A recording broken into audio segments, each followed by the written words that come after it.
ಪಂಜುರ್ಲಿ ದೈವದ ಪರಿಚಯ ಇಡೀ ಪ್ರಪಂಚಕ್ಕೆ ಆಗಿದ್ದು ಕಾಂತಾರ ಸಿನಿಮಾದ ಮೂಲಕ. ಆದ್ರೆ ಇವತ್ತಿನ ವಾಯ್ಸ್ ಆಫ್ ಬೆಂಗಳೂರಿನಲ್ಲಿ ಪಂಜುರ್ಲಿಯ ಪರಿಚಯ ನಾನು ನಿಮಗೆ ಮಾಡ್ಕೊಡ್ತಾ ಇದ್ದೀನಿ. ಪಂಜಿ ಅಂದ್ರೆ ಹಂದಿ. ಇಂಥ 2 ಹಂದಿ ಮರಿಗಳು ಹುಟ್ಕೊಂಡು ಧರ್ಮಸ್ಥಳದ ಸುಬ್ರಾಯ ಘಟ್ಟದಲ್ಲಿ ಇಳಿದು ಬಂದಾಗ ಕಲಿಯುಗ ಪ್ರಾರಂಭವಾಯಿತು ಅನ್ನೋ ನಂಬಿಕೆ ಇದೆ. ಈ 2 ಹಂದಿ ಮರಿಗಳಲ್ಲಿ ಒಂದು ಗಂಡು ಮತ್ತೊಂದು ಹೆಣ್ಣು. ಈ 2 ಒಂದಾಗಿ 5 ಮರಿಗಳಿಗೆ ಜನ್ಮ ಕೊಡುತ್ತೆ. ಇನ್ನು ಈ 5 ಹಂದಿ ಮರಿಗಳು ಗರ್ಭದಲ್ಲಿದ್ದಾಗಲೇ ಒಂದು ಮರಿಯೊಳಗೆ ವಿಷ್ಣುವಿನ ಪ್ರವೇಶವಾಗುತ್ತೆ.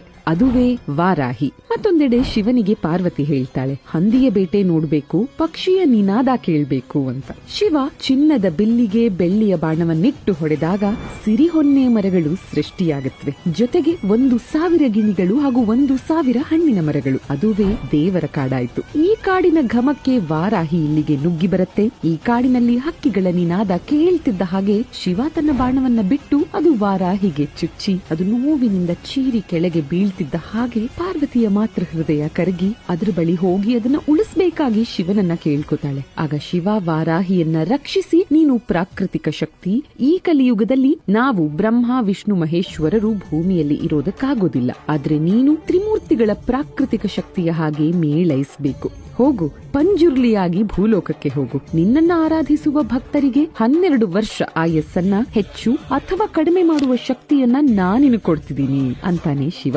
ಹೀಗೆ ಧರ್ಮಸ್ಥಳಕ್ಕೆ ಮನುಷ್ಯ ರೂಪದಲ್ಲಿ ಬಂದ ಪಂಜುರ್ಲಿ ಧರ್ಮ ದೈವವಾಗಿ ಭಕ್ತರನ್ನ ಕಾಯ್ತಾ ಇಂದಿಗೂ ವಾರಾಹಿ, ಅಣ್ಣಪ್ಪ ಸ್ವಾಮಿ ಹೀಗೆ ಬೇರೆ ಬೇರೆ ಹೆಸರುಗಳಿಂದ ಆರಾಧಿಸಲ್ಪಡುವ ದೈವ. ಧರ್ಮದಲ್ಲಿ ವಜ್ರ ವೈಡೂರ್ಯಗಳು ಬಂದ್ರೆ ಅದು ಮಂಜುನಾಥ ಸ್ವಾಮಿಗೆ ಇರಲಿ, ಹಿಡಿ ಕಾಣಿಕೆ ಬಂದರೆ ಅದು ನನಗಿರಲಿ, 70 ಮೆಟ್ಟಿಲುಗಳ ಬೆಟ್ಟವೇರಿ ನಾನು ನಿಲ್ತೀನಿ, ಧರ್ಮವನ್ನ ನಡೆಸ್ಕೊಂಡು ಬನ್ನಿ ಅಂತ ಪಂಜುರ್ಲಿ ಹೇಳ್ದಂತ ಕಾರಣಕ್ಕೆ ಇವತ್ತಿಗೂ ಧರ್ಮಸ್ಥಳದಲ್ಲಿ 70 ಮೆಟ್ಟಿಲುಗಳ ನಂತರ ಪಂಜುರ್ಲಿ ದೇವಸ್ಥಾನವನ್ನ ಕಟ್ಟಲಾಗಿದೆ. ಇಂಥ ಪಂಜುರ್ಲಿಯ ಬಗ್ಗೆ ಪೌರಾಣಿಕ ತುಳು ನಾಟಕ ರಂಗದ ಇತಿಹಾಸದಲ್ಲೇ